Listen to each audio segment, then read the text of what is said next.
So, thank you all very much for being back. It's Monday afternoon. You've all had lunch, and you're all in your food coma now. So settle in for something that's hopefully going to be easier on your brains than some of the previous lectures, but not something that's going to be well maybe elementary, but not necessarily simple. So some of the Peter and Francesco, the practical teachers, actually told me that they've unearthed a few surprising holes in some of your knowledge on linear regression. So let's see whether we can fix those today. So much of what I'm talking about is going to be something that you've heard before in other parts of the summer school, but typically in a very different mindset and a very different seen at from a very different direction. And I'm curious to see whether you can catch the connections again. So today, if I get close enough, maybe this thing will actually work. The entire next 1.5 hours will be about this guy and about this curve, essentially. So this is what our German money used to look like before the monetary union in Europe. This is a 10 Deutsche Mark note, and this is Carl Friedrich Gauss. And on this banknote, you can see this famous bell curve that you all know about. This is what the one-dimensional form of this looks like. This is a probability distribution over a variable x, which has a mean and a variance, or a standard deviation. The mean is usually called mu, and the standard deviation is usually called sigma. Over the course of the past week, I think almost every single course mentioned the Gaussian distribution at some point. I think the only exception is Bernhard last week. Everyone else mentioned Gaussians. Whether they're Bayesians or frequentists, doesn't matter, everyone talks about Gaussians. Why is that? What's so important about these Gaussian distributions? Why does this show up so much in this field of mathematics, or computer science, whatever you want to call it? Even though you rarely ever hear about it in real life in your school.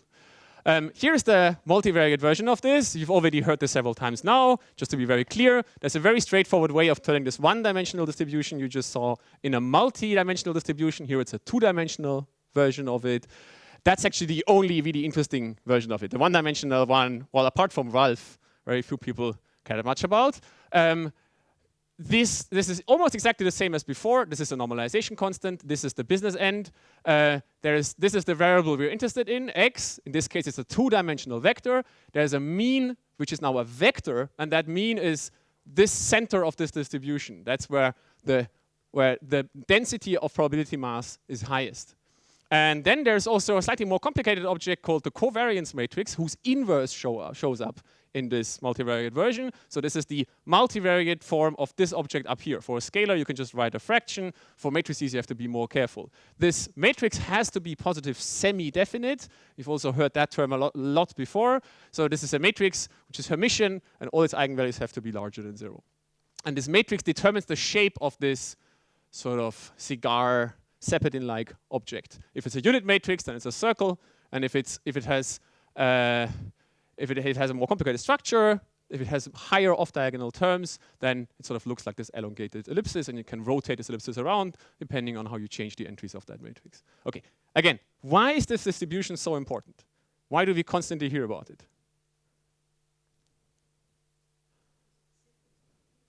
Oh, great answer. You're just sort of taking away the answers for everyone else, amazingly. Okay, so usually people then say, because most things are sort of Gaussian distributed. That's completely wrong. So here is just one data set out of uncountably many in the real world. This is me saying machine learning summer school from here to here. And this is a histogram of the amplitudes of this recording of me. This black line here. It doesn't look anything like a Gaussian, but it's a distribution that sort of has a center somewhere, and it has some tails, and it's sort of unimodal. So there's various ways of approximating it with Gaussians. Here are two. You can come up with other ways. We've already heard about various ways of approximating one distribution with another in terms of Kullback-Leibler divergences and other objects. Nevertheless, I think almost nothing in the real world is actually Gaussian distributed. Usually at this point, somebody says, but there is one thing that is Gaussian distributed, and that's the sum of IID random variables. That's true. That's what the central limit theorem says. Actually, only in the limit, that's exactly true. Personally, I think it's actually the other way around. It's not that Gaussians are important because you have the central limit theorem. I think the central limit theorem is important because we use Gaussians for everything. And why do we use Gaussians for everything? You're exactly right, because they make computations extremely easy. That's the only reason I can really come up with for why we use these distributions all over the place. It's actually the exact same reason why in physics and other parts of quantified science, essentially, we use linear functions everywhere because we know how to do linear algebra. Now almost nothing in the real world is a linear function, not even acceleration or classic, well, in classic mechanics, acceleration is a linear function of force, but or velocity is a linear function, the change of velocity is a linear function of force, but even in there, if you look closely enough, nothing's actually linear. Gaussians are similar to that. Nothing in the real world is really Gaussian, but most things are sort of almost Gaussian. And if you assume that things are Gaussian, then a lot of computations become extremely easy. And the computations you have to do are linear algebra computations. Here are some of them. So one of the most amazing properties of Gaussians is that if you multiply them, and Ralph has already mentioned this, and Chris has already mentioned it, and Zubin has already mentioned it, then the product of two Gaussians is a Gaussian itself. So the Gaussian exponential family is closed under the operation multiplication. So if you have one Gaussian distribution here, which is in green, and then you have another Gaussian distribution, which I'm plotting in blue here, and you literally multiply the density at every single point, then what comes out is a new distribution, which, as it happens, is actually itself a Gaussian distribution times some normalizing constant, if you like. And that normalizing constant, as it happens, actually also has sort of the algebraic form of a Gaussian. And what do the parameters of this new distribution look like? Well, this is this new mean C and this new covariance capital C. And this new covariance is literally just some linear algebra computation. So you take the covariance matrix of the first Gaussian, you invert it. That's the precision matrix that Ralph talked about before. You take the covariance of the other Gaussian, invert it. That's the other precision matrix. And then you just add those two precisions. That gives you the new precision. The precision is the inverse covariance. So if you invert it again, you get the new covariance matrix. And the new mean is a very similar kind of, well, it's actually a different computation, but it involves similar kind of objects. You need inverse of matrices, sums of vectors multiplied through matrices. That's linear algebra. Another great property of Gaussians is that they are closed under linear projections. So if you take a Gaussian distribution like this one, and then you decide on one particular linear subspace, so you decide on a matrix A through which you're going to map this Gaussian, and then you project the entire distribution down to the space, the lower dimensional subspace defined by this matrix, then you get out a new distribution, which is again Gaussian. And this new distribution has parameters. This distribution. This new distribution has parameters, which are again simple linear algebra computations of the original distribution. You have to multiply with a linear map, either from one side for the mean or from both sides for the new covariance. It's not just projection, though. Well, actually, by the way, we can choose a particularly convenient projection. We can take the projection that projects onto one of the coordinate axes. That's called marginalization, right? Getting rid of other parameters. And then this simple formula from over here actually becomes even more simple. So if you have a joint distribution over various variables, x and y, maybe z, and a, b, c, and so on, with a complicated mean vector and a complicated covariance matrix, but all you actually care about is the variable x, then what probability theory says is you have to marginalize over all the other variables, right? And in Gaussians, that's extremely easy. It's so easy, it's difficult to write down, right? You essentially just select this one element of the mean that corresponds to this particular variable you're interested in. And in the covariance matrix, you just select the submatrix which corresponds to this particular variable. That's an amazing property of Gaussians, because it means that if you have a billion variables you might be possibly interested in, like all these players on Xbox, but all you at the moment actually care about is just one of those players, just one person, then you don't need to spend a computation on sort of cost 1 billion to get an answer out. You need to spend a computation of cost 1. You just select this one element from the mean and this one object from the covariance. It's also a horrible property, because it means that if you have a billion objects that all have something to do with each other, and every single one of them tells you something about the other ones, but all you actually care about is one element of them, then by using a Gaussian model, you're throwing away all these relationships to all the other variables, right? Because you actually only care about this particular single one. What's also nice about this is this is one of the two basic rules of probability. So in the Gaussian kind of algebra, we can encode one of the two basic rules of probability, the sum rule, in very simple linear algebra terms, in fact, in sort of a trivial linear algebra term, which is just selection of individual elements. What's the other basic rule of probability beyond the sum rule? The product rule, wonderful. So the product rule actually also keeps Gaussianity. That's the final great property of Gaussians. So if you have a Gaussian distribution over variables x and y, and you will actually care about the value of the variable x given a particular set of information about y, then you have to apply the product rule as you're all correct, and then you get out a new Gaussian distribution, Gaussian conditional distribution over this variable. So Gaussians are closed under linear projection, that's what this red line is, but also if you make a cut through this distribution, that's what conditioning is, then you also get out a Gaussian distribution. And this new Gaussian distribution has new parameters which are, lo and behold, some kind of the result of some linear algebra computation. So all you need to know to compute with Gaussians is linear algebra. And I hope that all of you had linear algebra, maybe in high school or at least as an elementary course in university. All you need to do is invert by some parts of the covariance, multiply with some matrices, and subtract some means from observations. I'll talk about this equation more as we sort of progress. Okay, so what does that mean? Here's the most basic plot. And Zubin has already talked about this, Chris has already talked about this, but let me just repeat it again. We can do closed form probabilistic inference within the Gaussian sort of algebra, within the set of Gaussian distributions. So let's say, and I'm going to make up yet another silly example application for machine learning methods. Let's say, so I'm going to the shop and there's two kinds of things I would like to buy, butter and milk. And you don't know what these things actually cost. And they're measured in some weird form of currency. And you don't really know how much a packet of butter is in Germany and how much a liter of milk costs. Maybe you have some initial weird, like, rough guess of what their possible values might be. So you might say, I think maybe sort of a liter of milk costs something like €1, and a packet of butter maybe costs half a euro, maybe 50 cents. Made up. All the Germans in the room will say that doesn't really work out anymore. But okay.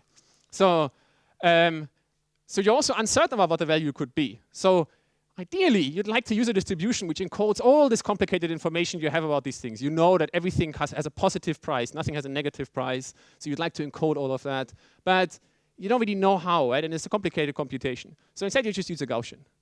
And this sounds like a drastic simplification, but it's actually what we do in machine learning algorithms all the time. We just use Gaussian distributions, even though they are not really what we actually believe. So you could say, I use a Gaussian distribution, I don't actually know either of these two things, and I assume they're completely separate objects. So I have a diagonal prior covariance over the price of these two objects with an error bar of something like €3 to either side, so that's relatively uncertain. And now I go to the shops, and I come back with 1 liter of milk and 600 grams of butter, right? And I tell you, I actually forgot what the price of the individual things was, but I paid €6. So the sum of those two things was €6. Now, what do you actually know about the individual prices? Well, what you know is just probabilistic inference. So here's a likelihood. I've observed that there is a variable y, which is €6, and that variable is the sum of those two objects that I just bought. Well, the objects actually have units, so you have to say how much of each of these things you bought. I bought 1 liter of milk and 0.6 kilograms, 600 grams of butter. And I actually also forgot a little bit. I don't really know whether it was €6 or not. It was €6 plus minus, maybe it was 580, I don't know. Maybe it was 620, I don't know. I had something like €6 in my purse. Okay, that's what this distribution looks like. That's also a Gaussian distribution, but it's a rank deficient Gaussian distribution. It's a distribution that's only determined along the subspace which is orthogonal to this line here. And along this direction, I really don't know.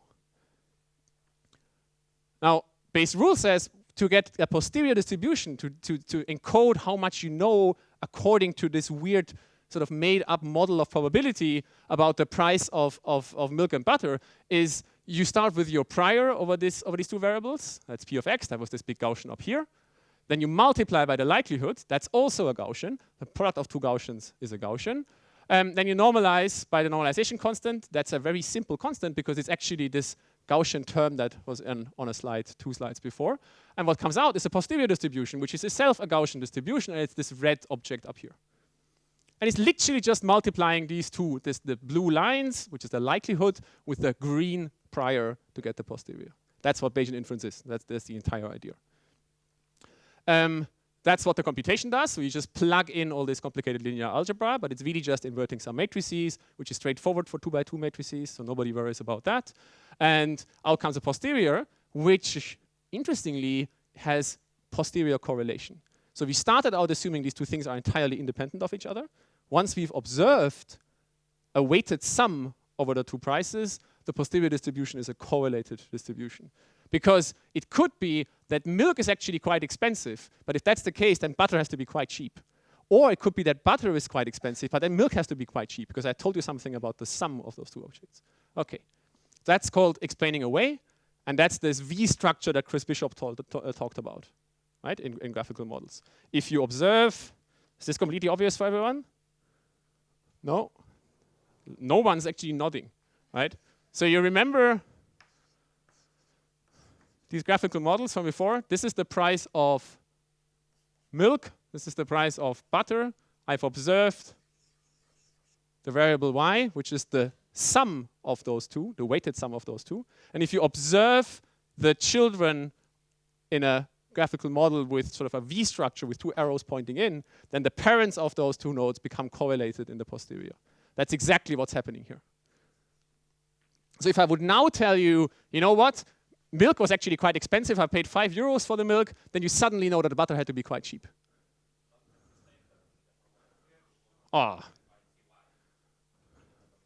Horrible. You're right. Obviously, it was on purpose. Right. Yeah. No, you're right. Yeah, that's definitely correct. Okay. So that is Gaussian algebra. That's everything I'm going to mention in this about this. The whole point is, or my whole point is, Gaussians, the main reason to use Gaussians is that all computations involving Gaussians are linear algebra computations. They make everything really easy, and they make all the theory you need to use very nice and elegant because we know so much about linear algebra. They are not necessarily very good models for the real world, and in fact, we're going to spend, I think, at least the next hour just thinking about what a good model for the real world actually is, and how we can get away with using Gaussian distributions and still get reasonably good models for the real world out, and how much we have to think about these models to make sure they actually are good models for the real world.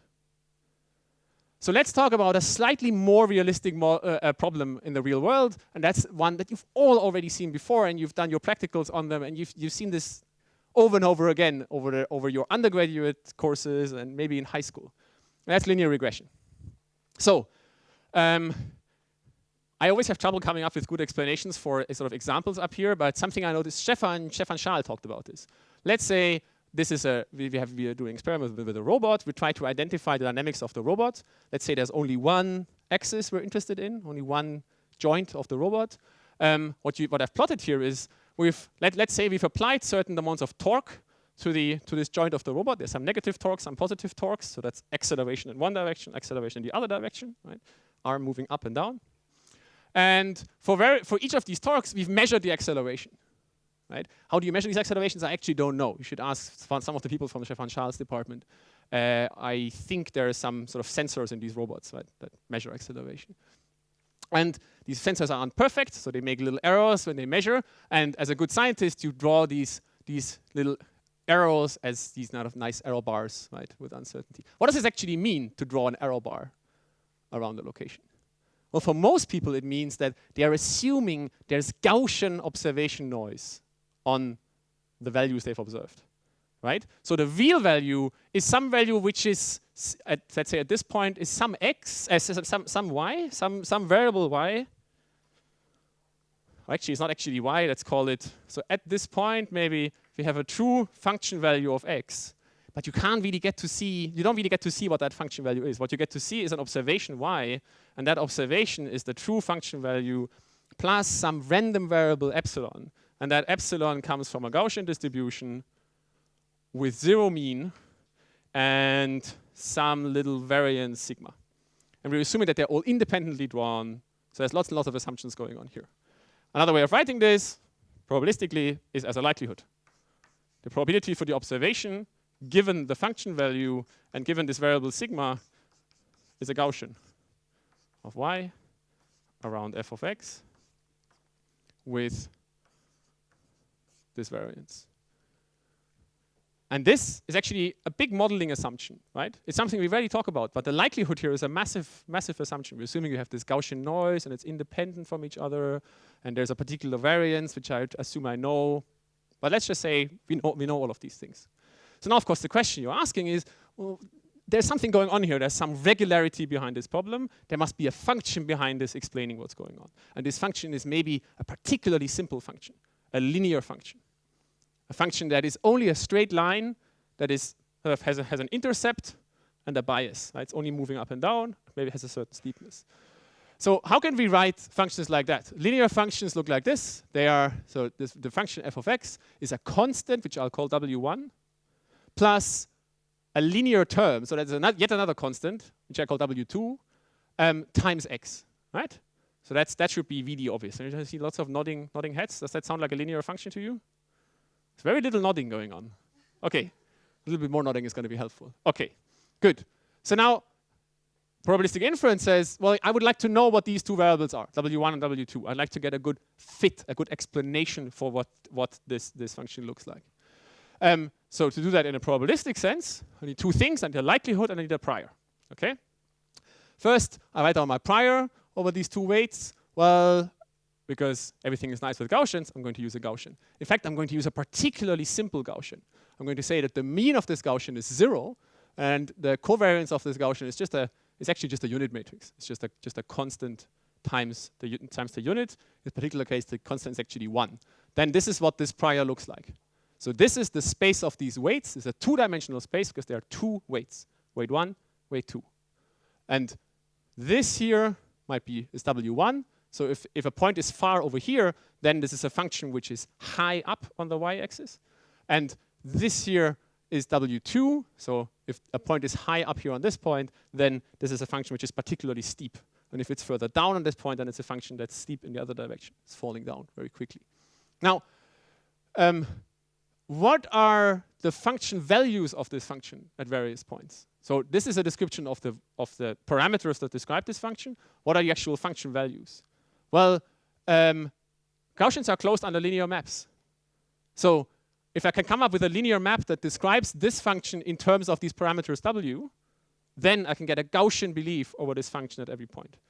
Here is such a linear map that does that. It's actually a very simple linear map.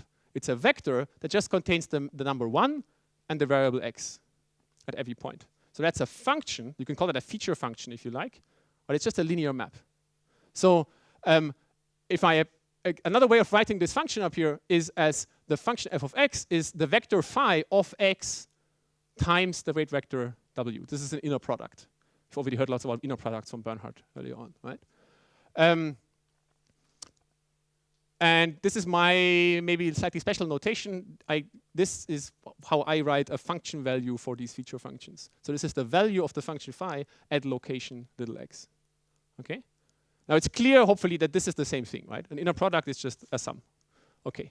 So if this is the function value, then I can, this also means, because Gaussians are closed under linear transformations, that if I have this Gaussian prior over the function values, I also have a Gaussian prior over if I have this Gaussian prior over the weights, these parameters w, that describe the function, I also have a Gaussian belief over the function values at every point. And this Gaussian belief is I literally just apply this rule for linear closure that I had on the second slide or so. This is a linear map of w. It's phi times w. And the mean of this mapped Gaussian is simply you simply apply the weight vector, the projection to the mean, and you apply the projection on either side to the covariance matrix. In fact, I can actually do this for all the x at the same time. So one way, instead of writing this down, I can actually write down a matrix capital phi, which consists of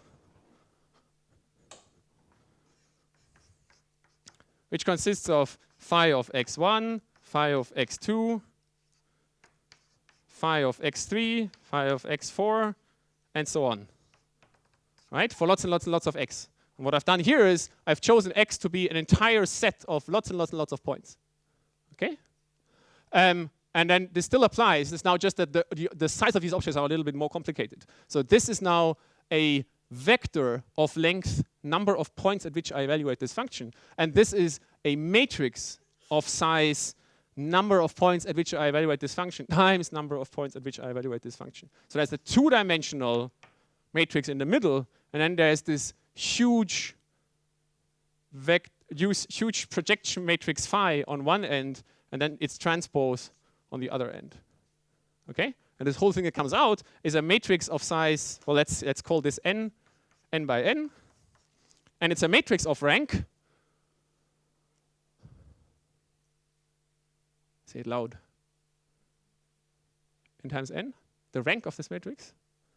It's an outer product, and there is something in here. So there's a rule for rank, which says that the rank of A times B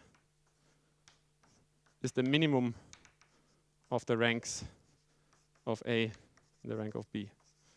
So the rank of this object is actually 2. It's a rank 2 object. Which is saying that this complicated distribution here has actually just 2 degrees of freedom, because that's what a linear function is, right? Whatever the answer is, it has to be a function that is like a linear function up and down. Here are 3 samples from this prior, 3 samples from the weights. This one here is a function which is very steep, because it's relatively steep because it's sort of up here, and it's quite far up because it's over here. That's this function here. It's exactly the same. I've just mapped this point to this function here. This one here is a function which is even steeper, but it's closer to the origin. It passes through the origin. That's this function here, right? And this thing over here is a function which actually has a negative slope, and it's a little bit below the origin. That's this function here. And the joint distribution over all of these function values is this big n by n Gaussian, which actually only has 2 degrees of freedom. And what you see here in sort of greenish, that's the probability density at every single point for the marginal distribution. So at every single point along the x-axis, I've asked what's the marginal distribution over this individual function value. That marginal distribution is a one-dimensional Gaussian, and it's very, very easy to evaluate. You just take the mean, the element of the mean vector that corresponds to that function value, and the diagonal term of this big matrix at this particular point. And then I evaluate at each of these points a little Gaussian. That gives me this little picture here. Now actually, so I've drawn these 3 points here, but I could have obviously drawn lots and lots of other samples from Gaussians. Right? I could just have repeated this over and over again. I would have gotten different samples. For example, it actually doesn't really matter where along one line of one contour line of this distribution I draw my samples. I could also have sort of rotated this entire picture around by 45 degrees or so. And then I would have gotten out a different function. But from the point of view of the prior, it would be completely equivalent, right? It would have the exact same probability mass. Those 3 samples and a 45-degree rotated picture of 3 more samples would be exactly the same probability. Does that make sense? Right? So I might as well just actually consider all of the samples along a circle like this. So that's what I'm doing here. So for the rest of this plot, for the rest of this talk, I'm going to show you plots like this, where we have animated samples running around in a circle, essentially. Unfortunately, though, from the next plot onwards, I'm not going to be able to show you this plot anymore, because we are soon going to have more than 2 parameters. But what you can still see is the samples in this distribution. So the point of these plots is that along every single frame of this video has the exact same probability density as every other frame of the video. So they are sort of equivalent under the prior or posterior distribution. What does the posterior distribution look like? Well, we sort of go back 4 slides, look at what posteriors over Gaussians look like, and we just compute them. This is the posterior distribution over the weights. So it's a new distribution over W, which is the product of this green prior with the likelihood, which is still blue. You may notice that in all the plots, the prior is always green, the likelihood is always blue, and the posterior is always red. This is actually a likelihood distribution. It's a product over lots and lots of different Gaussians. Every single one of these points here is like one of those Bayesian inference slides I had previously, right? So for every individual, let's say for sort of this point here, we've observed that if x is relatively small, then a relatively small component. Actually, let's take this one, right? If x is 0, then the function value is sort of typically largish. So there is in here, there's one sort of degenerate Gaussian sausage which is sort of lying up here, right? And then there's another one which says if x is quite large, then y also has to be quite large. So there's another sort of Gaussian sausage over here which sort of looks like this, right? And I have, I think, 20 of those.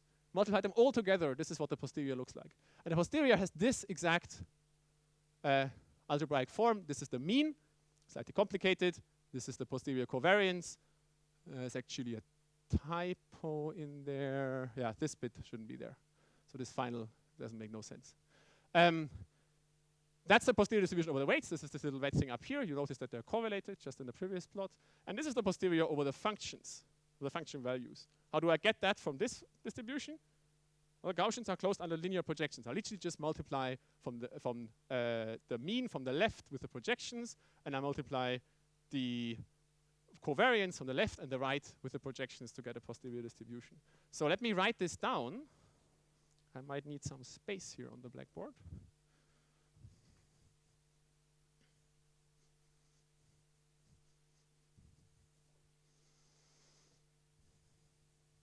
So having observed function values y at locations capital X, the posterior distribution over the function values at some little x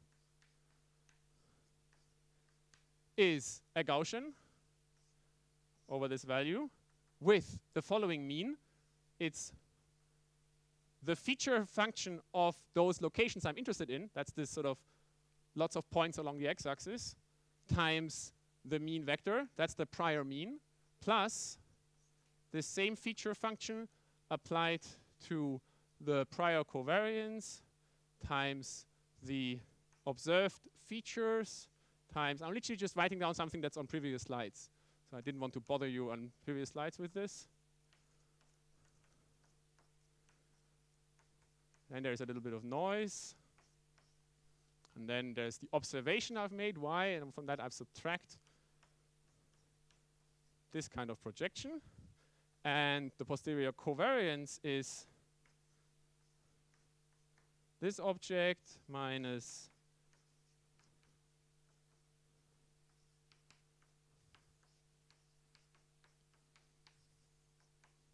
and all of this is just linear algebra, right? It's just multiplying vectors with matrices, inverting them, multiplying again. So a way of thinking about this, what's going on here is that, let's think about the mean first.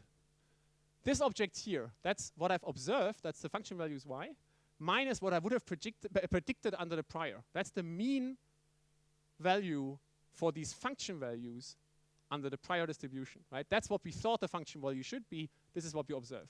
So this is a kind of residual, right? So how far you are away, how surprised you are. Actually, it's just how far you are away from your best prediction. Well, how surprised are you? Well, how surprised you are depends on how much variation you actually expected in all these function values. And that's what this thing encodes here. This is the prior covariance over those function values.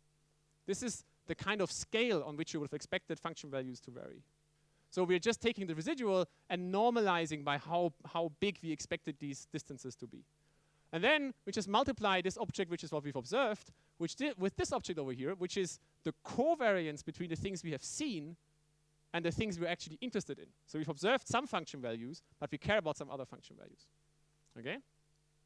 And the posterior covariance is a little bit more difficult to understand. There's sort of this, I don't really know a nice, like similarly nice interpretation of this, but this is the uncertainty you had over the function values before you got to see something, and now you're becoming more certain, so you're subtracting something, right? The error bars shrink. And by how much do they shrink? Well, they shrink by some sort of interesting algebraic object, which is an outer product between, which in the center has this, how uncertain you were about the function values in the first place, and then projections to the left and right, which correspond to the covariance between the observations and the things you're actually interested in. Okay. Okay, so these are two different matrices. Phi little x is the function values at all the locations little x that I'm interested in. So phi of, in this particular case, I've chosen little x to be a lot of points along the x-axis. I think it's 150 points. There are so many you don't actually see them anymore. They're sort of on these lines. And capital X are the locations at which we've actually seen function values. So if you've seen n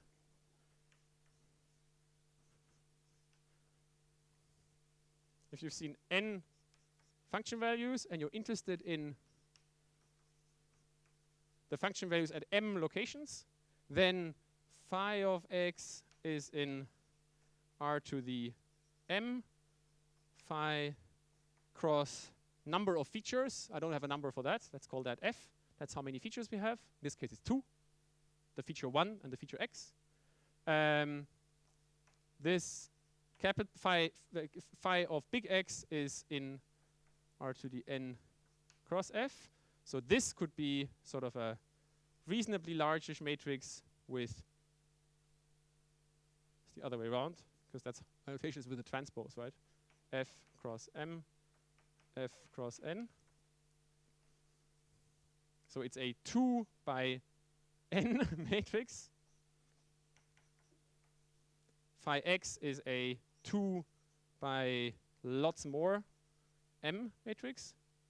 And objects like phi little x sigma capital X are in m by n.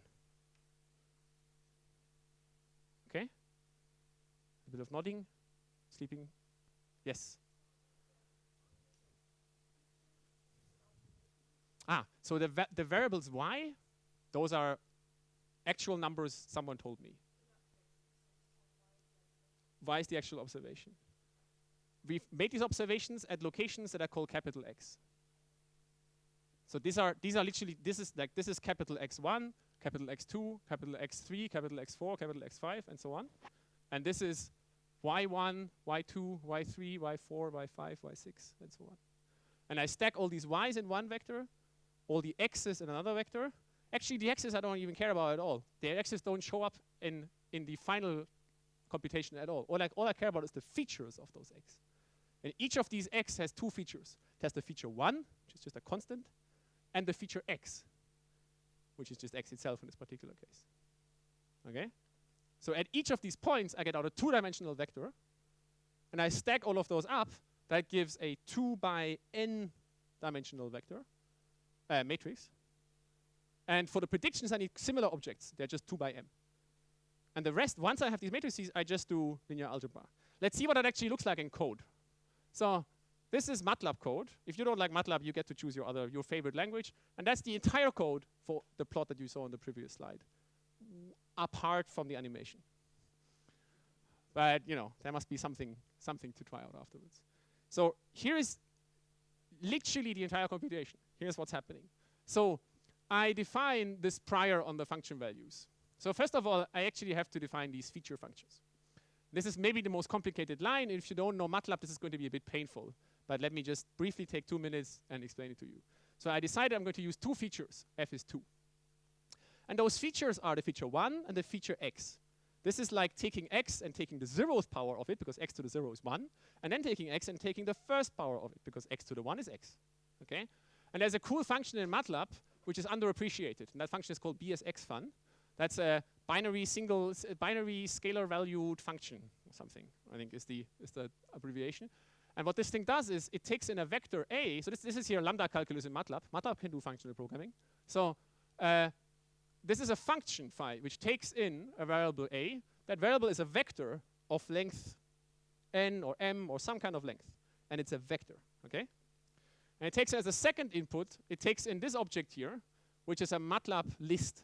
And it's a list containing the number 0, the number 1, the number 2, 3, 4, up to f minus 1. In this particular case, f is 2, so f minus 1 is just 1. So it's literally just the numbers 0 and 1.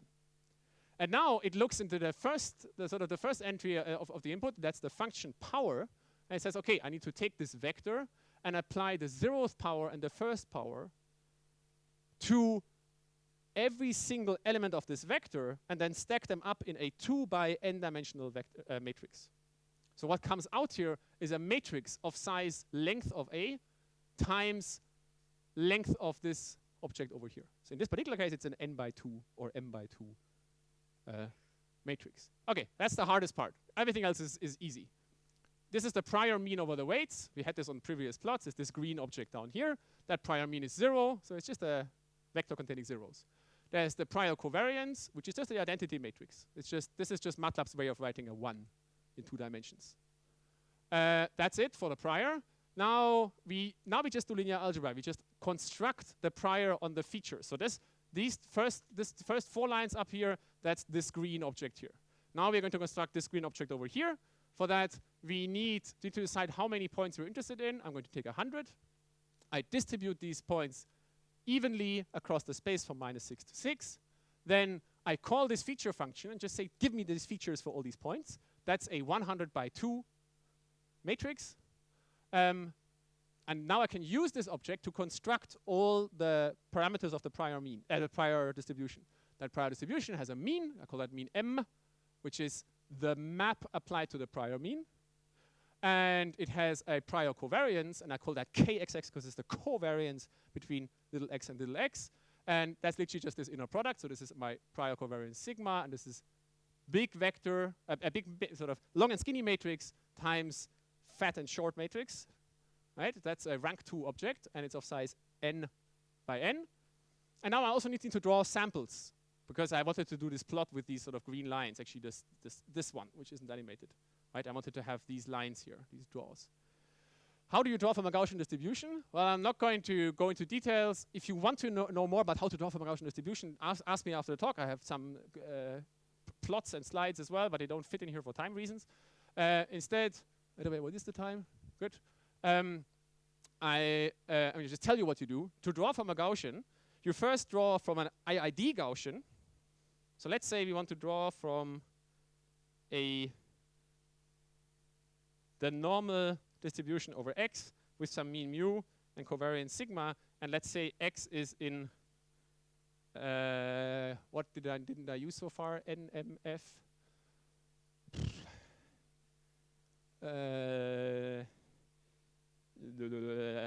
R. It's not good. Maybe. Okay. Then what you do is you first draw R independent Gaussian variables. You have a question? Okay. So first you draw R independent variables.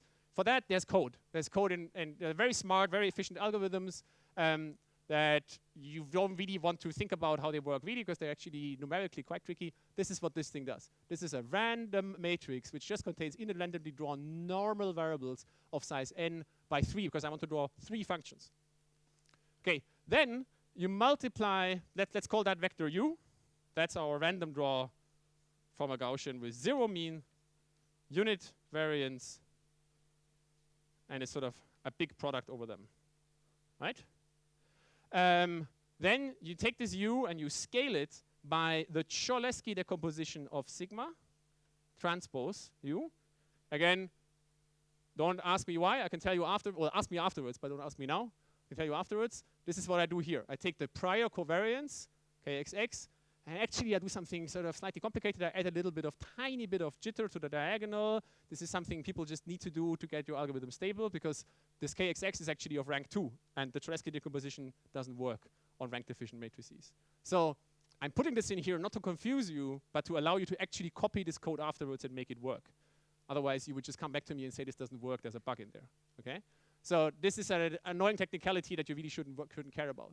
So I take this Cholesky, I apply it to this vector u, and then I literally just add the mean. So what's happening here is I draw random points from a circular Gaussian, then I transform this circular Gaussian into a correlated Gaussian. That's what I do by applying the Cholesky, and then I'm adding a constant term to it, the mean, to get it to be a probability distribution. So this is sort of coordinate axis, right? So now we have something, a Gaussian distribution which has the correct mean and the correct covariance. And again, I do that to all the dimensions of this. So the mean is a vector, and I need to add it to every single column of this matrix, which is why I have to use this BSX fun again. Okay. I also want the error bars at every point, so that just take the diagonal of the covariance matrix. That's the marginal variance. Take the square root of it, and done. Okay. So far, there was no data. Notice that I hadn't loaded any data yet. That's what a prior is. You write it down before you get to see the data. Now we get to see some data. Getting to see that means I just load it from somewhere. And to finish our computations, we now need all these objects in this algebraic sort of construction. So we need phi of capital X. I construct that by just calling my feature function phi. Then that can be used to construct the prior mean on the function values at the locations X. This is this. The prior covariance of the function values at locations capital X. This is this.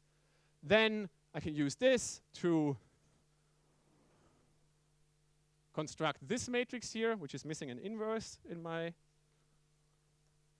copy. So that's just this matrix which I call G to store it somewhere. Computations will become easier afterwards if I already constructed Cholesky decomposition of G. You don't need to understand this at this point. It just makes the computation faster. Then I need these objects here. This is the covariance between the function values at little x and the function values at capital X. So it's called K little x capital X. And again, it's just multiplying matrices with vectors. And then I just evaluate these objects here. To do that right, I sort of store things in just the right way so that I don't have to recompute them all over again. Okay? And the rest is just multiplication. And then there's a few lines of plot missing down here, which you have to come up with yourself. Okay, so that's the entire thing. That's Gaussian inference for Gaussian regression. And we don't just have to, we don't just need to use it for simple problems like this linear regression here, this one, but we can just as well think about maybe being able to apply it to slightly more complicated problems like this nonlinear regression. So let's say we've done another experiment with a more complicated robot, and that robot has all sorts of complicated effects. There's stiction, like friction from, stiction, so friction from staying still. I don't actually know what another way of explaining this in English. And there's all sorts of nonlinear effects. If you move over here, it sort of flattens out, and over here it becomes sort of steep. That's a more realistic data set, and I think this is the kind of stuff we see in machine learning problems all the time. Now what do we do? This is nonlinear, and I just said Gaussian distributions are for linear problems. Can we still work with this? Yes, and what do we do? Mixture of Gaussians, someone say. Nonlinear mappings. Okay, so mixtures of Gaussians actually make for very difficult inference. You could come up with some way of using mixtures of Gaussians here, actually. I'm not saying it's impossible. It's just algebraically really challenging. The idea up here is actually very good. Let's use a nonlinear feature set. So far, I've just written the function as a linear function in the feature. So this is a linear function, not just because phi contains linear features. It's also a linear function because it's linear in W. It's just a linear map. Okay? So maybe we can come up with other features, phi, which are nonlinear, and describe a nonlinear function. What kind of features could we come up with? Tell me a few features. Huh? Sorry? Polynomial? Okay.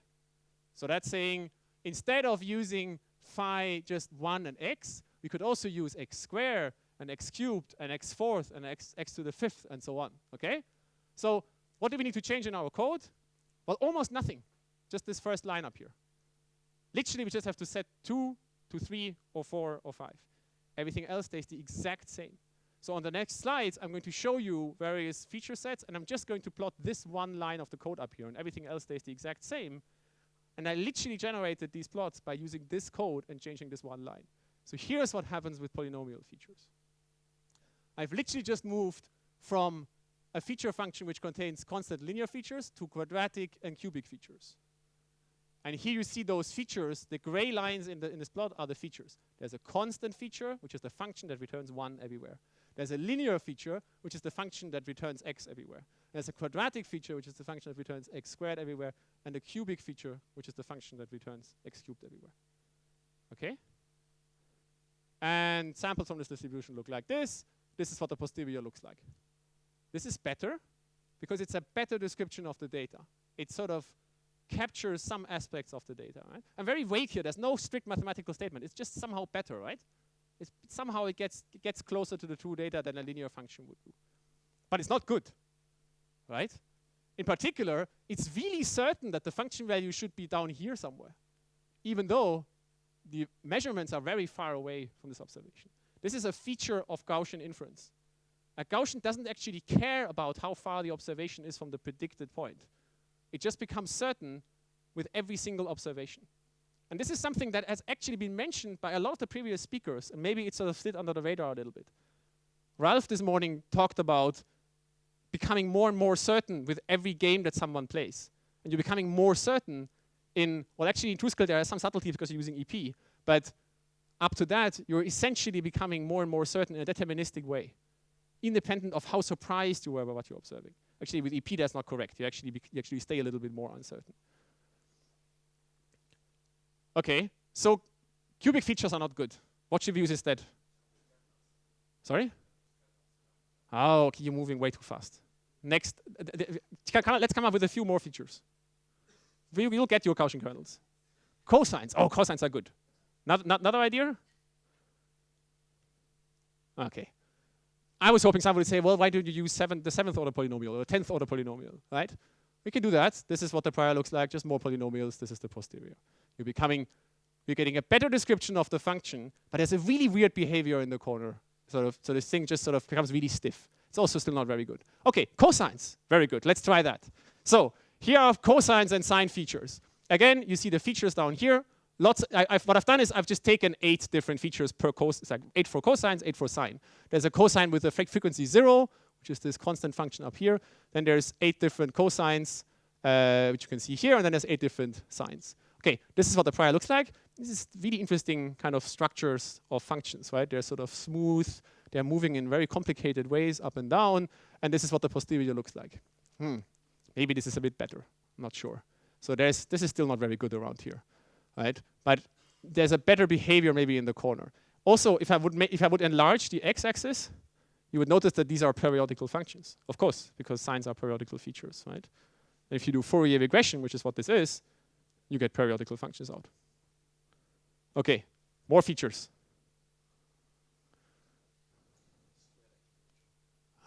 Okay. You're all so overeducated. Let's come up. Yes, let's try something crazy. Let's try some step functions. Right? Here are some step functions. Actually, there's 2 different step functions. If you think about it, what actually is a step function? Is it a function that goes from -1 to +1, or is it a function that goes from 0 to +1? Sounds like a minor problem, but it actually makes a major difference in what your functions look like. This is a case where I've chosen step functions which start at +1 and then they drop to -1. Or by symmetry, you could make it the other way around as well. They start from -1, they go to +1. Doesn't matter because the Gaussian prior is centered at 0, so it's symmetric around changing the sign. Okay? So in this case, we have 8 of these feature functions, and this is what the prior looks like. So each of these functions are little step functions. Right? Now, interestingly, if I observe that the function value is large up here, right? The gray lines are the feature functions. So they overlap, so it sort of looks like it's a weird ladder, but actually there's just 16 different functions that are plotted on top of each other. So there's one function that comes from here, drops down, stays down here all the time. There's a function that comes down here, drops down, stays here all the time. Okay? If I observe a large function value over here, then not only do I know that the function value has to be large somewhere here, it probably also has to be low somewhere there, because it means that this feature probably is large. Or maybe this feature is large, or this feature is large. Whichever feature it is that is large, it's a feature that if I scale it up and make its weight large, is also going to give a big negative value over here, right? Those are the kind of effects you get when you do parametric modeling that are not entirely obvious when you write down your model. So if I observe function values like this, out comes this kind of posterior. This is actually really cool. It looks really ugly, right? But it's actually really cool because it can do really cool things. It can get the step right here, right? It's really flexible. It sort of moves up here. Also, it continues in a very interesting way. It doesn't like bend down to 0 again. Actually, it does very far away, very far over here again. But it sort of moves back down. It sort of doesn't do something crazy like the polynomials did. Okay? There are other step functions, though. I could also use a step function that starts at 0 and then moves up to 1. So it doesn't start at -1 and moves to +1. It starts at 0 and moves up to +1. That means that if I observe a large function value here, then it's likely that it comes from one of the later features, right? And not from one of the earlier features. It also means that there's an endpoint somewhere over here where I really just know that the function value has to be 0 because there are no features over there anymore. Yes?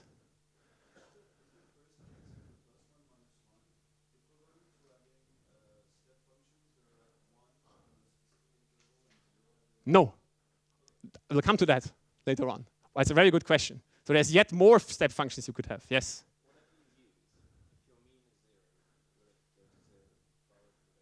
No. So actually, let's see what happens. In this particular case, this line up there is straight. It just stays at this final point for all eternity. It becomes broader and broader, but it stays at 1, well, whatever that value is, 18 forever. Over here, it has to go back to 0 because there are no features. There's no way to express that it's not 0 because there's just no features that allow me to do that. By choosing your feature set, you're choosing a language in which you're expressing your problem. And if you choose a bad language, a bad encoding, you'll need a very complicated code to express what you're doing if you think in sort of terms of coding theory. And if you choose a language which is not fully expressive, which can't express every single function, like these ones, then there are certain things you cannot express. Right? That's parametric regression. There is only 16 different floating point numbers in here that we're trying to learn. So the degrees of freedom of this model are 16. But this model also had 16 degrees of freedom, and it gives a completely different answer. You have to choose your model to get a good answer out. And if you don't know anything about where these function values come from, how should you know how to choose this feature, right? Here's another set of features. I don't need to use features which are piecewise constant, step functions. I can use features which are piecewise linear. So these are functions which start over here, and then the first one bends over here, and then the second one sort of looks like a V over here, and then there's a V over here. So they're all sort of stacked Vs, lots of features, right? Again, run the same code, out comes a new posterior, looks like this. Very different kind of prediction, same number of degrees of freedom. You need to choose your features to get meaningful answers out. Okay, here's a crazy set of features just to sort of completely drive home the point. Maybe you know for some reason that your function values lie, that your function is only defined from -8 to 8. Maybe this is some kind of periodic boundary condition thing, or maybe there's a box in which this whole problem runs because on either end of the sort of problem the robot runs against the wall, I don't know. So then you could use feature sets which are only defined on a finite domain. In this particular case, I've chosen some that are called Legendre polynomials because I'm a physicist and I like Legendre polynomials and because MATLAB has them built in. This is what the prior looks like. These are all these polynomials up to degree 13. And my battery is running out. This is what the posterior looks like. More complicated, only defined from -8 to +8. There's no way of expanding this to more than 8. Then it just becomes an ill-defined problem. Okay, yet more, I could say maybe the features I'm using are sort of little Eiffel towers, right? Sort of exp of a constant function. Randall Munro, the XKCD guy, claims that the Eiffel Tower in log space is a triangle. I'm not sure this is true, but if it's true, then this is what the features, these features would be little Eiffel Towers, okay? Looks kind of interesting. There's sort of these little bumps somewhere, right? And this is what the posterior looks like. This is maybe quite interesting. Somebody said before, square exponentials or RBF functions or little Gaussian functions or whatever you like. So you could also use these features. I'm not saying they're the right choice. They're just some features that people like to use because they think they're very, very good. Right? Okay, here's just another set of features. They look like these little functions. So every single gray function here looks like a little Gaussian function. Not a Gaussian distribution, a Gaussian function, because they're not normalized, right? But there's no reason to use those over the other ones. I'm just taking those because someone said I should use them, right? Okay? And if I use those, then an interesting thing that people really like is the fact that these are all smooth functions. So that's particularly nice, right? And the posterior has lots of smooth functions. Okay? So that seems pretty cool. Still, 16 degrees of freedom, just like all the other previous models. And I hope that by now I've driven home the point that every single of these models looks entirely different from the previous ones. How should I choose between them? People don't. They just choose some. And that's what half of you have already done essentially done in your practical on kernels, just that you haven't chosen features, you've chosen kernels. So what's this whole kernel business? Okay, so we've got half an hour left. Here's my no, I shouldn't forget about this. Just a few notes on the side. I've shown one-dimensional plots because it's easy to plot. One dimension is easy. As nobody is saying the input domain should be one-dimensional, right? You can have a two-dimensional input domain and just line up your features along a two-dimensional space. There's various ways of doing that. Here are just another, I think, 32 or so of these, or 64 of these little Gaussian bumps, and then you get two-dimensional priors over functions, right? Nothing is different. It's the exact same code, it's the exact same computation. You could also say, okay, so this was multiple inputs, one output. You could also have multiple outputs, one input. So let's say we have one input, which is along here. Let's call that the variable t, time, from 0 to 1 or so. And I have two different outputs, x and, well, let's call them x1 and x2 so you don't get confused, or y1 and y2. And in each dimension, I've lined up lots of little Gaussian features, okay? Then I can also draw from these 32 different random variables. It's just a bunch of 32 random variables that are jointly Gaussian distributed. The code does not really change. You just have to be a little bit more careful with the matrix algebra, okay? If I take this three-dimensional plot and rotate it such that you look at it from the top, so you don't see the input variable anymore, then what this thing looks like is a curve. So this framework can be used to learn curves. There's no problem whatsoever, right? Okay, good. So now, kernel business. So a lot of you have already seen this before. So I'm going to be going through it relatively quickly. Let's see how much we can sort of get in 5 minutes. So this is this posterior distribution over Gaussians, over features, function values in this case already, right? And it's number of points at which I care about the function value by number of points at which I care about the function value. This is this covariance, and this is this posterior mean vector.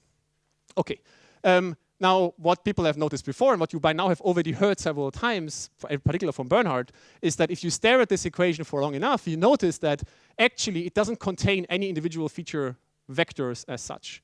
All it contains are two kinds of objects. It contains these kind of objects, which are the projection of the mean of the features, of the feature weights with the feature function, and that's called a mean function sometimes. So it's just a function that at every point in the input returns some number.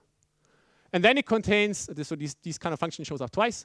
And then it contains these objects, which are inner products. And this term we've heard so often by now, right? They're inner products between two feature vectors. And they're actually, in general, they're sort of inner products in some space which is scaled by this positive definite prior covariance matrix.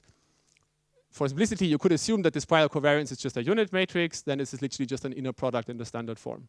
It's just phi transpose times phi, okay?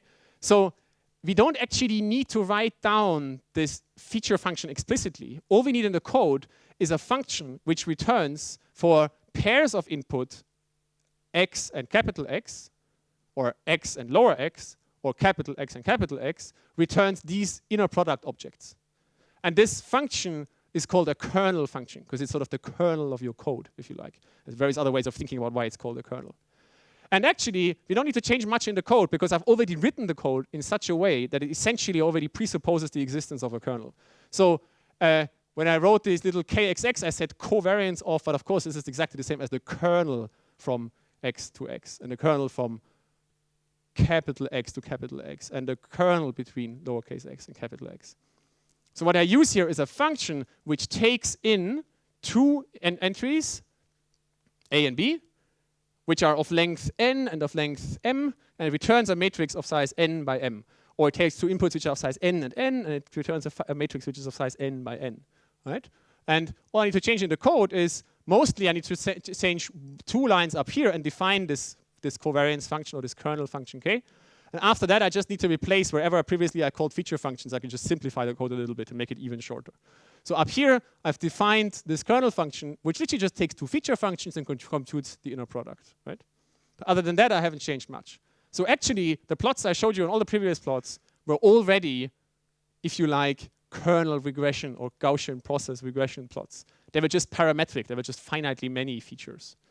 So now, let's just say that now the main big kernel trick idea is that actually, there's a way of doing this without explicitly writing down the feature functions in the first place, which allows you to essentially use a very large or even infinite number of features. And here's one way of thinking about this. I think it's a slightly different way from the way that Bernhard presented these.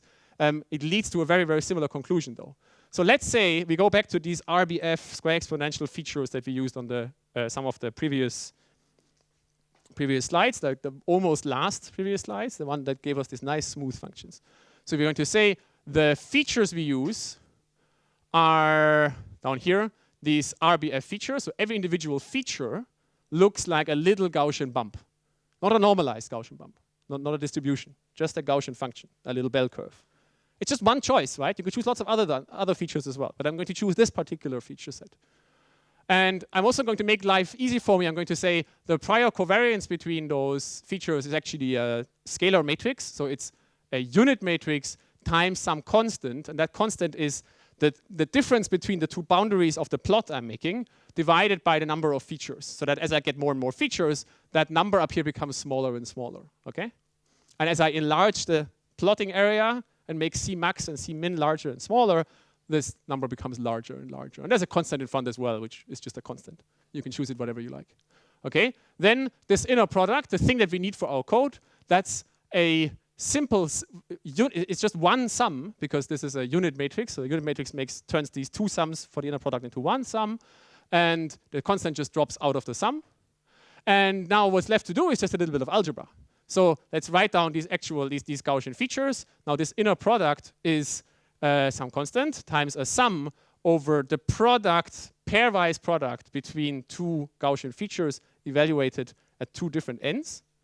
So it's, sorry, not two Gaussian features, the same Gaussian feature evaluated at two different ends.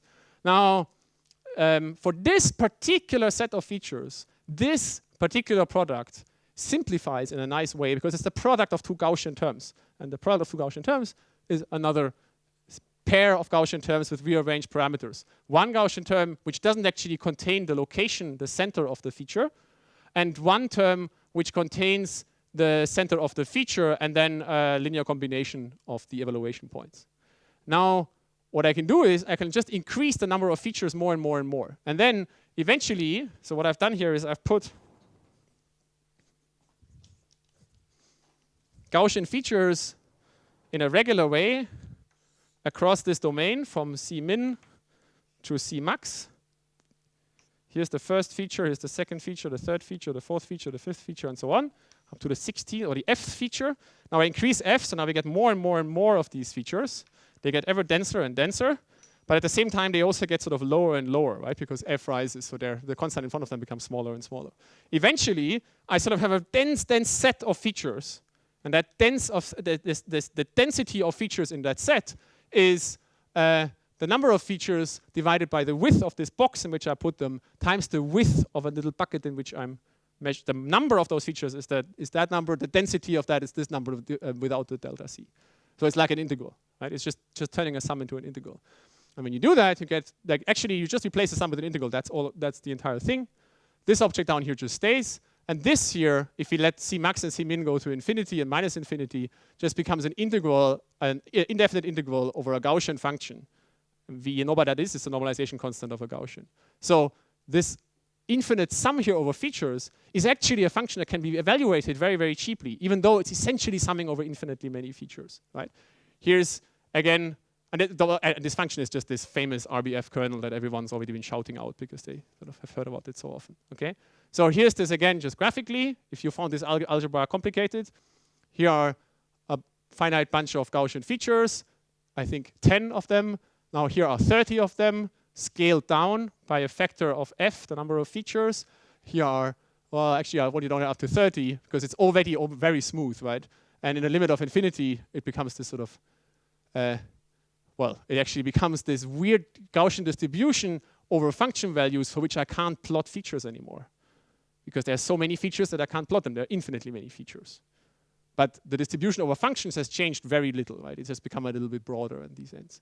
But it's actually a distribution that has infinitely many parameters because I've let the number of features go to infinity. All right? That's confusing. So well, actually, by the way, this is what the posterior looks like. That's confusing. What's happened here? Again, so I've just started with finitely many features and added more and more and more features until I noticed that I can actually do this sum in a much, much more efficient way, and certain terms just drop out, and I'm left with a covariance function which amounts to using infinitely many features. So at that point, maybe I was a little bit too hand-wavy, right? And a little bit of maths is in order. Now, conveniently, I don't actually have to do that maths because Bernhard has already kind of done it for me last week on Thursday. It says that there is this concept of a kernel which is a function which takes in two inputs and returns a real number, and it's a kernel matrix, or it's called a Mercer kernel, a positive definite kernel, positive semi-definite kernel, depending on who you ask, if it has the property that if we evaluate it at a fixed number of input locations, sort of square, right, on a set of x1 to xn with another set of x1 to xn. So if both of the inputs are vectors, then the outcome is a matrix with elements which contains which are the evaluations of these kernel functions at all these pairs of points, is a positive semi-definite matrix. That's a very complicated way of saying, as it turns out, and this is entirely non-trivial and non-obvious, that this function can also be written as the inner product of certain sets of functions. In fact, it can be written in various ways as various kinds of inner products. That's where a lot of the complication of these models comes from. But we've just discovered one way of doing this for this particular kernel, this particular RBF kernel. You can start with finitely many Gaussian features, add more and more and more to the sum, eventually end up with an integral, which is like an infinite sum over infinitely many RBF features.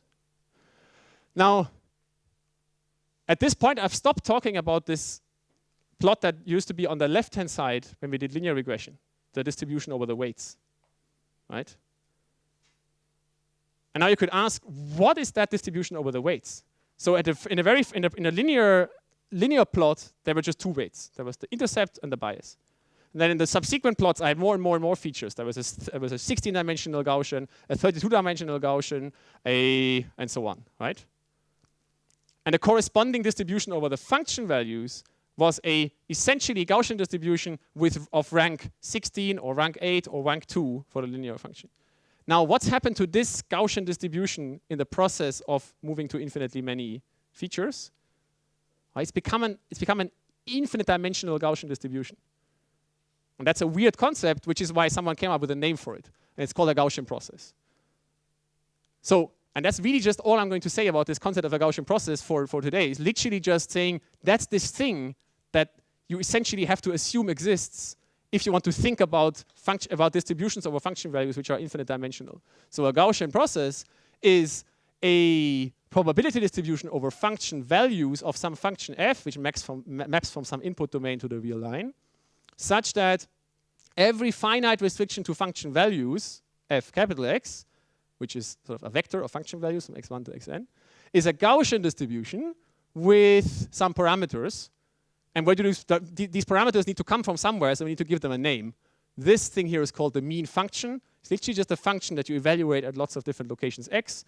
And this thing here is called the covariance function or the kernel. And it has to be a function which returns positive definite matrices for choices like this. And this is exactly a Mercer kernel.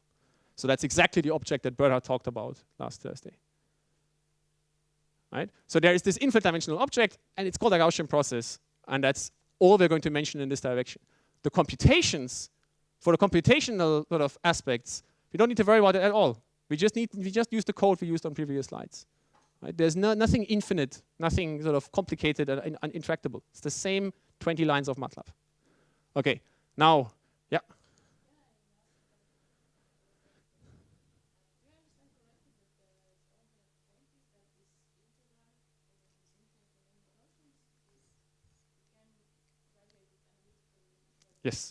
Yes, exactly. So I could also just continue to do these computations like in this way, right? But it will become ever more complicated to do this as I increase the number of features.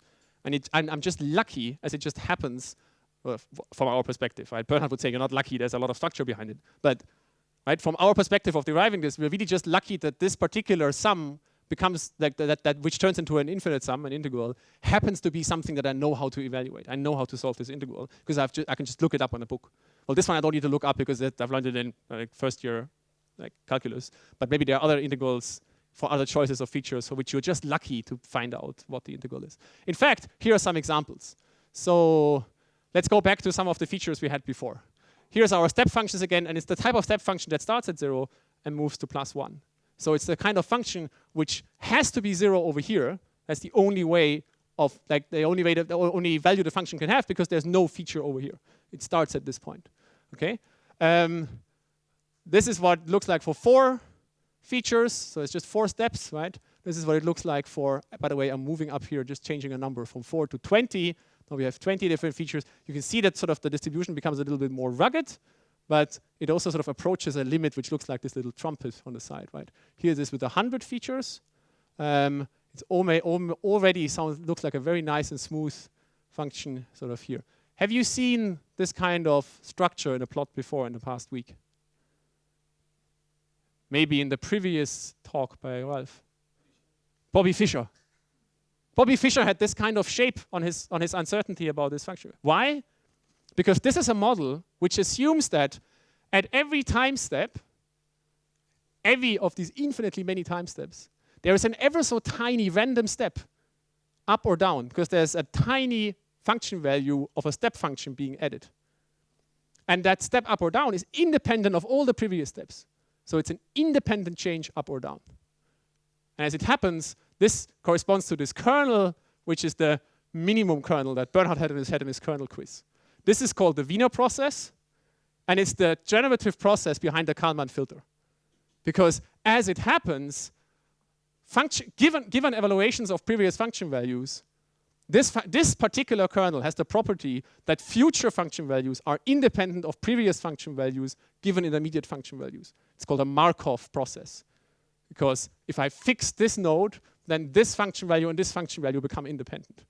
Why are people so keen about this? Well, there's a really cool thing about this, and that is that the Gram matrix, the kernel Gram matrix, this K big X, because of this property, has some very interesting algebraic properties which make it very easy to invert. And one way of writing down this inversion, the inference process, is the Kalman filter. So that's why people like to use it, because it makes computations extremely easy. It makes inference in this model linear in the number of points along this line, rather than cubic, which it would generally be if you had to invert a matrix. Okay? This is what these Wiener processes look like. They have to start at 0 somewhere. Often in plots you don't see that part because it's very far out on the left end of the x-axis. And the interpolation, so the mean function in between, which is this red line, is always a linear function, piecewise linear, up to the evaluation points, and then it sort of moves up and down.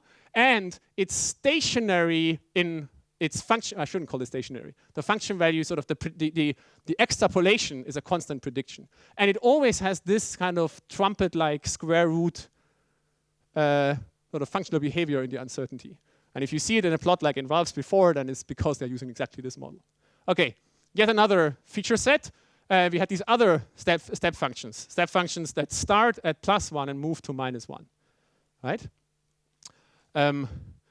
So by the way, I obviously didn't come up with all these features, right? So I'm mostly taking them from a wonderful book by Grace Waber and various other people. Some of them are a lot older. The Wiener process obviously is from Norbert Wiener himself, and other people have come up with various other cool kernels, right? So let's use these other step functions, and now we have, again, 4, or actually 5. I don't actually know why we don't. The 5th one is over here. So there are 5 features now.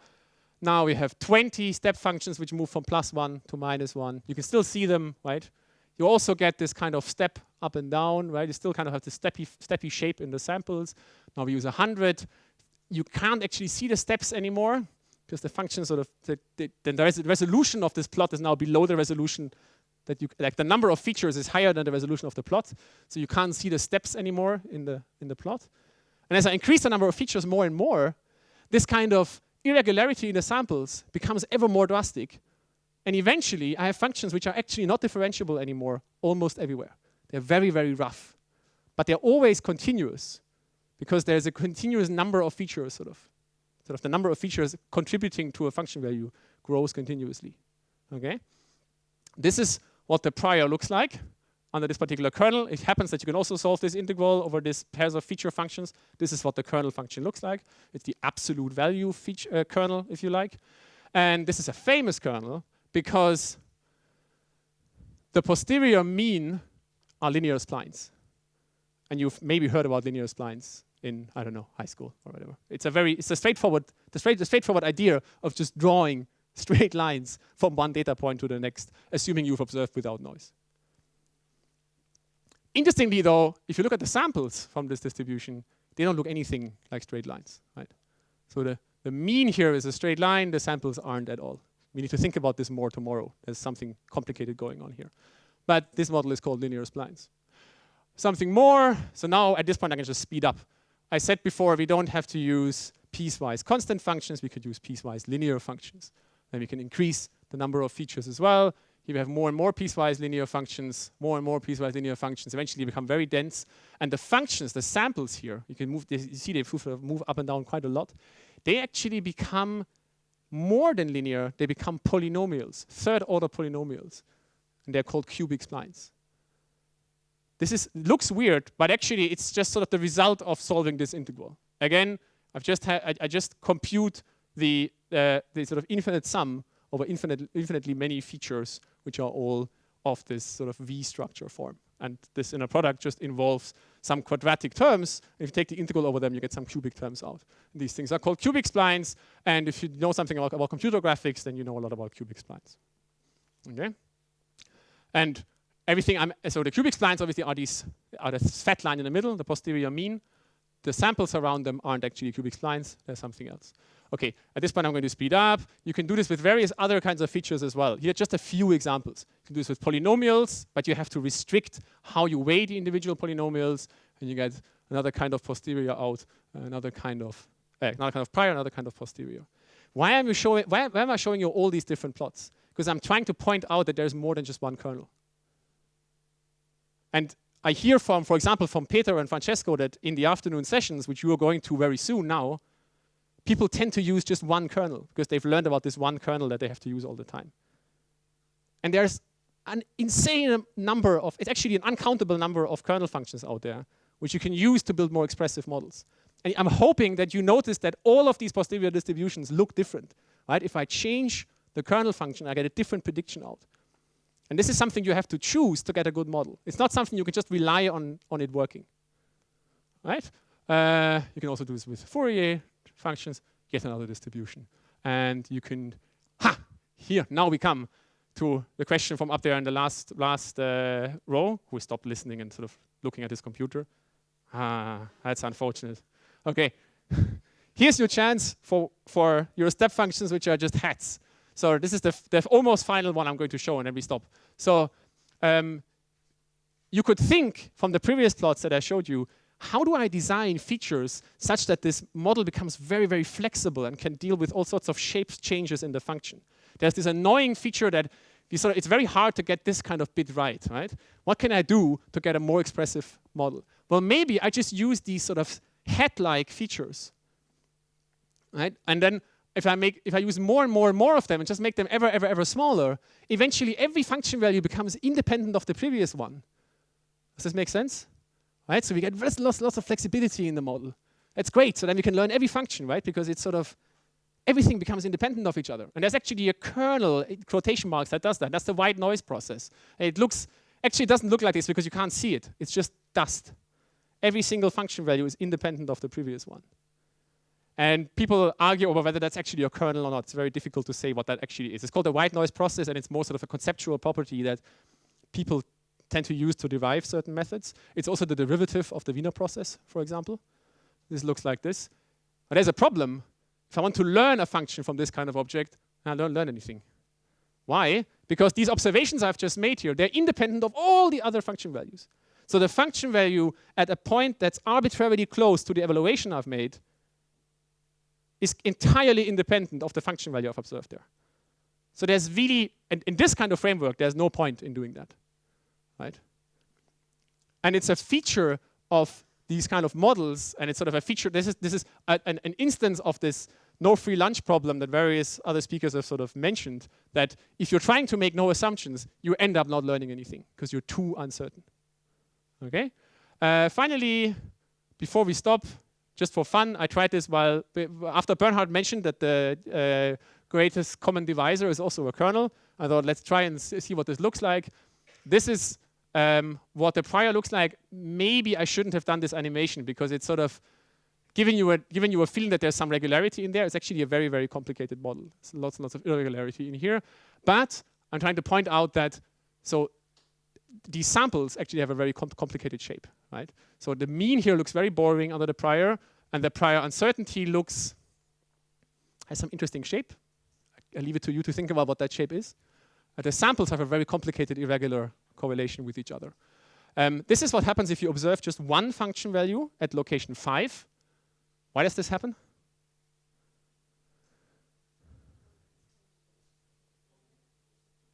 Exactly. So 5 is a prime, which means that its greatest common denominator with all the previous numbers is 1, at least by MATLAB's definition. You get to choose what the greatest common denominator between two primes is. But it's 1, which actually means that the evaluation we made here tells us something about the function value at every point, just a little bit. Because with all these points, we have greatest common denominator 1. And then there are all the multiples of 5 for whom the greatest common denominator is 5. So we learn a lot more about those functions, right? So now we're a lot more certain in sort of at this multiple. So that looks actually kind of interesting, and I leave it to you to think of an interesting application for this kind of framework. If you observe function values at various weird combinations of primes, and the posterior looks very complicated, right? Because all these effects add up in very non-trivial ways. But it's maybe sort of a reason I wanted to show this picture is to give you a feeling that there's a lot more to these kernels than just showing that they are kernels, right? So in Bernhard's kernel quiz, you could get the feeling that, oh, if it's a kernel, I'm fine. This is a kernel model, I can use it for everything. You also need to think about what this actually means in terms of assumptions you make about the function. And this is a very complicated kind of shape you get out in various cases. Before I take your question, let me just finish, because my time is up. So I started by saying that Gaussians are important, not because they are somehow fundamental to nature, but because they're fundamental to algebra. They map linear algebra to inference. Performing probabilistic inference with Gaussians corresponds to doing linear algebra. Because Gaussians are closed under linear projections, under marginalization, and under the sum rule, which is all the same thing, they're closed under linear projections and linear restrictions, so under conditioning and marginalization, or under the sum rule and the product rule. So they allow us to use the entire framework of probabilistic inference and stay within this family of Gaussians. They provide a linear algebra of inference because they map inference to linear algebra. And we've just noticed, and obviously 3/4 of the room already knew that, I'm just sort of pointing it out again, that by choosing nonlinear maps, nonlinear feature maps, we can map a regression problem into a nonlinear space and use Gaussian algebra to learn nonlinear functions. And tomorrow we'll talk more about how this connects to other kinds of ways of doing regression. In fact, it turns out the number of features can be infinite. I'm not telling you anything new here. Bernhard already did this last week. And what comes out is this kernel framework of regression, or in the probabilistic formulation, this is called non-parametric Gaussian process regression, or just Gaussian process regression. This was today afternoon, and it was just sort of lots and lots of pretty pictures. Tomorrow, I'll have to sort of tease you a little bit more with maths, and we need to think more about what these models actually have as properties. How do we design these models well? How do we get them to work on general machine learning problems? And also, there's a theoretical question of how powerful they actually are. What is the set of functions they could possibly learn? All right, thank you.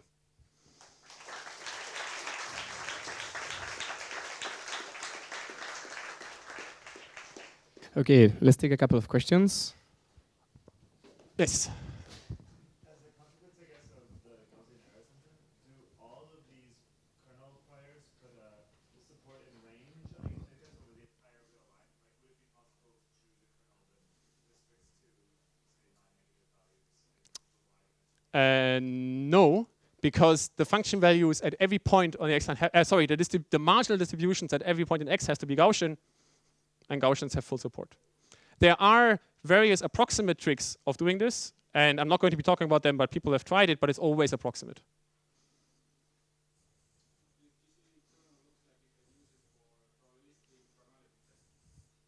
Probabilistic what testing?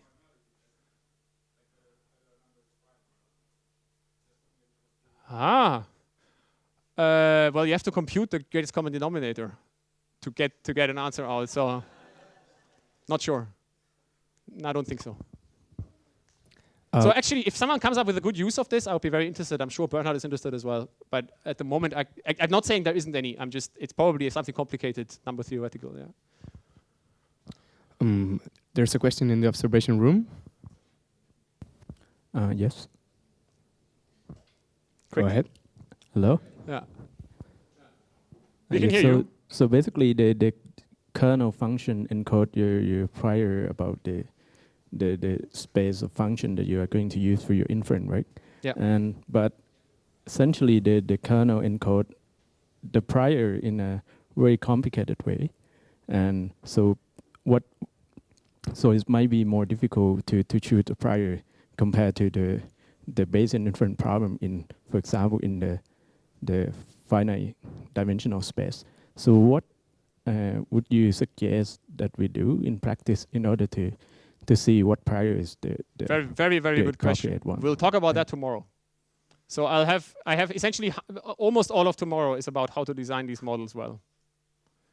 So I think I'm just gonna move this question on for tomorrow. But it's the obvious question that we need to address tomorrow. Yeah.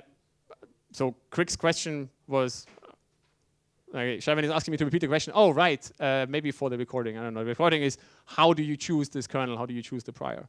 And actually, I'm very happy that someone's asking this question because all of these plots were sort of meant to evoke that question.